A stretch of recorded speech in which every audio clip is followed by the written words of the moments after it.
আমরা সবাই জানি যে আল্লাহ স্রষ্টা, আর যা কিছু আসে সব কিছু সৃষ্টি, তাই না? ভূমণ্ডল নবমণ্ডলে আমরা যা কিছু দেখি, আসমান জমিন, জান্নাত জাহান্নাম, পাহাড় পর্বত, যা কিছু আছে সব আল্লাহর সৃষ্টি। কিন্তু কোরআনুল কারীম আল্লাহর সৃষ্টি নয়।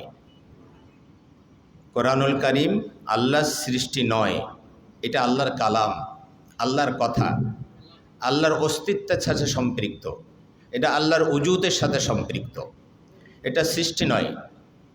এই কথা বলতে যে ইমাম আহমদ বিন হাম্বল অনেক নির্যাতনের শিকার হয়েছিলেন, সেই মাসআলা আলাদা।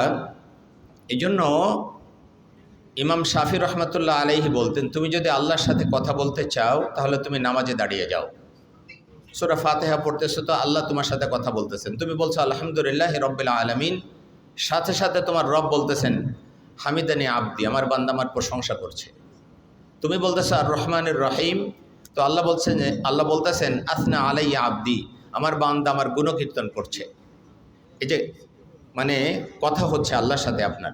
আপনি বলতেছেন মালিক ইয়াউমিদ্দিন, তো আল্লাহ বলতেছেন মাজ্জাদানি আব্দি, আমার বান্দা আমার মহত্ব বড়ত্ব প্রকাশ করছে। আপনি বলতেছেন ইয়্যাকা না'বুদু ওয়া ইয়্যাকা নাস্তাঈন, আল্লাহ সাথে সাথে জবাব দিচ্ছেন, বলছেন হ্যাঁ বান্দা তুমি আমার ইবাদত করবে, আমারই কাছে সাহায্য চাইবে। এটাই হলো, তুমি আমার ইবাদত করবে আর আমি তোমাকে সাহায্য করবে, এটাই তোমার সাথে আমার সম্পর্ক, এটাই তোমার সাথে আমার কি চুক্তি, যে তুমি শুধু আমার ইবাদত করবে আর আমি তোমাকে সাহায্য করব। এভাবে আল্লাহর সাথে আপনার কথা হচ্ছে। আর যদি তুমি এটা চাও যে আল্লাহ তোমার সাথে কথা বলুক, তাহলে তুমি কোরআন তেলাওয়াত করো। কোরআন তেলাওয়াত করতেছো মানে আল্লাহ তোমার সাথে কথা বলতেছেন। আল্লাহু আকবার। হাদিসের মাফহুম হলো কোরআন এমন একটা রশি যার দুইটা প্রান্ত আছে, একটা প্রান্ত আল্লাহর কুদরতি হাতে আর একটা প্রান্ত জমিনে ঝুলিয়ে দেওয়া হয়েছে। যারা কোরআনের সাথে সম্পর্ক রাখে তারা সরাসরি আল্লাহর কুদরতি হাতের সাথে সম্পর্ক রাখে, আর যারা আল্লাহর কুদরতি হাতের সাথে সম্পর্ক রাখে আল্লাহ পাক দুনিয়া আখিরাতের কল্যাণ দিয়ে তাদেরকে ভরপুর করে দিবেন। এজন্য কোরআনের সাথে সম্পর্ক রাখাটা, এটা বুঝতে হবে যে আল্লাহ পাক আপনাকে ভালোবাসেন, আল্লাহ পাক আপনাকে পছন্দ করেছেন, তাই কোরআনের সাথে আপনার একটা সম্পর্ক আছে, আদারওয়াইজ নয়। আল্লাহ বলছেন সুম্মা আওরাসনাল কিতাব আল্লাযীনা আসতাফাইনা মিন ইবাদিনা, অতঃপর আমি কোরআনের কিতাবের ওয়ারিস তাদেরকে করলাম, আল্লাযীনা আসতাফাইনা মিন ইবাদিনা, আমার বান্দাদের মধ্য থেকে যাদেরকে আমি চুজ করেছি, পছন্দ করেছি, তাদেরকে আমি কোরআনের ওয়ারিস বানিয়ে দিলাম। এই জন্য কোরআন যাদেরকে দেওয়া হয়, কোরআন যাদের সাথে থাকে, বুঝতে হবে যে আল্লাহ পাক আপনাকে পছন্দ করেছেন, তাই আপনি কোরআনের সাথে সম্পর্ক রাখতে পেরেছেন। আপনার সন্তানকে কোরআন বোঝার সুযোগ করে দিন। আজকে বিস্ময়কা কোরআনের যে মোড়ক উন্মোচন, এটার প্রথম খণ্ড যেটা ছিল 1 থেকে 15 পারা, আমার কাছে 20 কপির মতো পাঠিয়ে দেওয়া হয়েছিল, যে এটা আপনাকে দিলাম, আপনি আপনার পছন্দ মতো মানুষদেরকে এটা দিয়ে দিবেন। 20 কপি আমার কাছে পাঠিয়ে দেওয়া হয়েছিল। আমি যাদেরকে দিয়েছি সবাই পড়ে বিস্ময় প্রকাশ করেছে যে এত চমৎকারভাবে এটা প্রকাশ করা হয়েছে, এত চমৎকারভাবে এটা চয়ন করা হয়েছে, সত্যি আমরা উপকৃত হয়েছি, আলহামদুলিল্লাহ। দ্বিতীয় খণ্ড এখানে দেখলাম একইভাবে আলহামদুলিল্লাহ এটা প্রকাশনা করা হয়েছে, এটা চমৎকার, এটা অনেক উপকারে আসবে।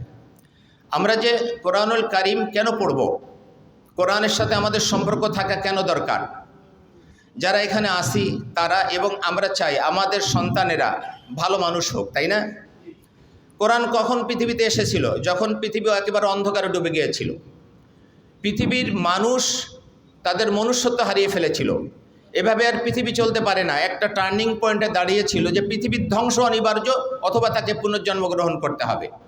সেই সময়ের মানুষের ব্যাপারে আল্লাহ বলছেন ওয়াকুনতুম আলা শাফা হুফরাতিম মিনান নার ফাআনকাযাকুম মিনহা, তোমরা তো জাহান্নামের কিনারে দাঁড়িয়েছিল, জাহান্নামের কিনারে দাঁড়িয়েছিলে, মৃত্যুর সাথে সাথে জাহান্নাম, তাদের অবস্থা ছিল এরকম। আল্লাহ বলছেন ফাআনকাযাকুম মিনহা, সেখান থেকে আমি তোমাদেরকে সেভ করেছি 2টি হিদায়াতনামা পাঠিয়ে। কয়টা? এক হলো কোরআনুল কারীম, আর হলেন বিশ্বনবী মুহাম্মদ রাসূলুল্লাহ। বিশ্বাস করেন, কোরআন যদি না আসতো মানুষ এখনও আলোর দিশা পেত না, মানুষ আরও জাহেল হয়ে যেত, আরও অন্ধকারে ডুবে যেত। কোরআন এসেছে, আল্লাহ রসুল সাল্লাল্লাহু আলাইহি ওয়াসাল্লাম এসেছিলেন, তাই আমরা আলোর দিশা পেয়েছি। কোরআন যদি না আসতো এখনও আমরা অন্ধকারের মধ্যে ডুবে যেতাম, আরও জাহেল হয়ে যেত মানুষ। আর বিশ্বনবী সাল্লাল্লাহু আলাইহি ওয়াসাল্লাম তিনি তো জীবন্ত কোরআন। সুতরাং সেই কোরআনের ছায়াতলে যখন সেই যুগের সেই জাহিলি মানুষগুলো, জাহিলি যুগের সবচেয়ে অসভ্য বর্বর মানুষগুলো, ইতিহাসের সবচেয়ে অসভ্য মানুষগুলো যখন কোরআনের ছায়াতলে আসলেন, তখন তারা ইতিহাসের সবচেয়ে ভালো মানুষে পরিণত হয়ে গেলেন। সেই মানুষগুলো যারা জাহান্নামের কিনারে দাঁড়িয়েছিলেন, তারাই দুনিয়া থেকে জান্নাতের সুসংবাদ নিয়ে চলে গেলেন। আল্লাহ রসুল সাল্লাল্লাহু আলাইহি ওয়াসাল্লামের সংস্পর্শে আসার পরে তারা পৃথিবীর ইতিহাসের সবচেয়ে ভালো মানুষে পরিণত হলেন। আপনি যদি আর একজন আবু বকরকে খোঁজেন, একজন ওমর, একজন ওসমান, একজন আলী, একজন খাব্বাব, একজন বিলাল, একজন যায়েদ বিন সাবিত রাদিয়াল্লাহু আনহু খোঁজেন, তাহলে পৃথিবীতে আর পাবেন না। এরকম মানুষ আর পাবেন না। কেন? তারা কোরআনের রঙে রঙিন হয়েছিলেন। আজও যদি আপনি কোরআনের রঙে রঙিন হতে পারেন, আপনি হবেন পৃথিবীর ইতিহাসের সবচেয়ে একজন ভালো মানুষ। এজন্য আমাদেরকে কোরআনের কাছে আসতে হবে, কোরআনকে বুঝতে হবে। আর কোরআনকে বোঝার জন্য যে কাজটি এখানে করা হয়েছে সেটা হলো এই বিস্ময়কর কোরআন। এটা আরবি থেকে বাংলা, ইংরেজি একদম শব্দ বাই শব্দ চমৎকারভাবে এখানে বিন্যস্ত করা হয়েছে। কিভাবে শব্দগুলো আবার বাক্যে পরিণত করা হয়েছে। এই যে খেদমত, এটা অত্যন্ত বড় একটা খেদমত আমি বলবো। সত্যি এটা বিস্ময়কর কোরআন। কোরআন তো আল্লাহর পক্ষ থেকে বিস্ময়কর। এটাকে আরও আমাদের সামনে উপস্থাপন করা হয়েছে অত্যন্ত সহজভাবে। নিশ্চয়ই তিনি জাসায় খায়ের আল্লাহ পাক তাকে দান করুন, যারা এর সাথে সম্পৃক্ত, যারা এটাকে উপস্থাপন করেছে এভাবে, আল্লাহ পাক তাদেরকে জাসায় খায়ের দান করুন। আমি সূরা রহমানের 4টি আয়াত আমি পাঠ করেছি। আমি সেখান থেকে কিছু কথা বলে আমি আপনাদের কাছ থেকে বিদায় নিতে চাচ্ছি। আল্লাহ বলছেন আর রহমান। আর রহমান মানে হলো অসীম দয়ালু, মানে যার দয়ার কোনো শেষ নেই, তিনি অসীম দয়ালু। অসীম দয়ালু, তার দয়ার কি? এই সূরার মধ্যে অনেক দয়ার কথা বলা হয়েছে। জান্নাতে কি কি দিবেন, দুনিয়াতে কি কি অনেক দিয়েছেন, অনেক কিছু বলা হয়েছে। তার মধ্যে প্রথম যে কথা বলেছেন সেটা হলো আল্লামাল কোরআন, তিনি কোরআন শিক্ষা দিয়েছেন। মানে দুনিয়া আখেরাতে যত কল্যাণ, যত কিছু দিয়েছেন তার মধ্যে শ্রেষ্ঠ হলো আল্লাহ, তিনি কোরআন শিক্ষা দিয়েছেন। আল্লাহু আকবার। এরপরে বলছেন খালাকাল ইনসান, মানুষ সৃষ্টি করেছেন। আল্লামাহুল বায়ান, মানুষকে বর্ণনা শিক্ষা দিয়েছেন। বর্ণনার কথা বলা বা বর্ণনা ভঙ্গি, এটা শিক্ষা দিয়েছেন। লেখা, কথা বলা, এগুলো শিক্ষা দিয়েছেন। আপনাকে আমাকে যদি এই বাক্যগুলো বিন্যস্ত করতে দেওয়া হতো, তাহলে আমরা কি বলতাম? আমরা বলতাম আর রহমান খালাকাল ইনসান আল্লামাহুল বায়ান আল্লামাল কোরআন। মানুষ সৃষ্টি করেছেন, পরম দয়ালু তিনি মানুষ সৃষ্টি করেছেন, তিনি কথা বলা শিখিয়েছেন, তিনি কোরআন শিক্ষা দিয়েছেন।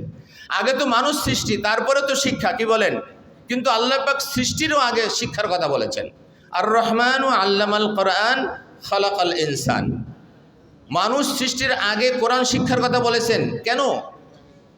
এখানে অনেকগুলো তাফসির আছে, আমি 2টা তাফসিরের কথা শুধু বলবো। অধিকাংশ মুফাসসিরিন কিরাম কথা বলেছেন যে মানুষ সৃষ্টিরও আগে আল্লাহ কেন কোরআন শিক্ষার কথা বললেন। তার কারণ হলো একজন মানুষ কখনো সত্যিকারের মানুষ হতে পারে না কোরআনের শিক্ষা ছাড়া। এই জন্য আল্লাহ পাক আগে কোরআন শিক্ষার কথা বলেছেন, তারপরে মানুষ সৃষ্টির কথা বলেছেন। একজন মানুষ তখনই শুধু মানুষ হবে যখন তার মধ্যে কোরআনের আলো ঢুকবে, কোরআনের শিক্ষা তার মধ্যে ঢুকবে। কোরআনের আলো যখন তার মধ্যে ঢুকবে, তখন শুধুমাত্র একজন মানুষ মানুষ হবে। এই জন্য আল্লাহ রাব্বুল আলামিন আগে কোরআন শিক্ষার কথা বলেছেন, তারপর সে মানুষ সৃষ্টির কথা বলেছেন। আপনি পৃথিবীর ইতিহাস খোঁজেন, যে মানুষগুলো সত্যিকারের আলোকিত মানুষ হয়েছে, তারা প্রত্যেকে কোরআনের শিক্ষা গ্রহণ করার পরে তার মধ্যে সে মানুষ হয়েছে।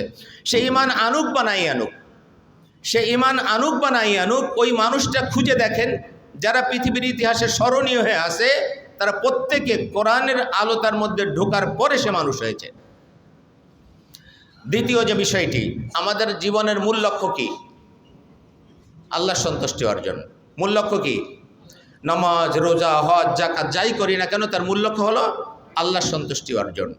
তো বাক্যটা খেয়াল করেন, আর রহমান আল্লামাল কোরআন খালাকাল ইনসান। রহমান উপরে, মাঝখানে কোরআন, তারপরে মানুষ।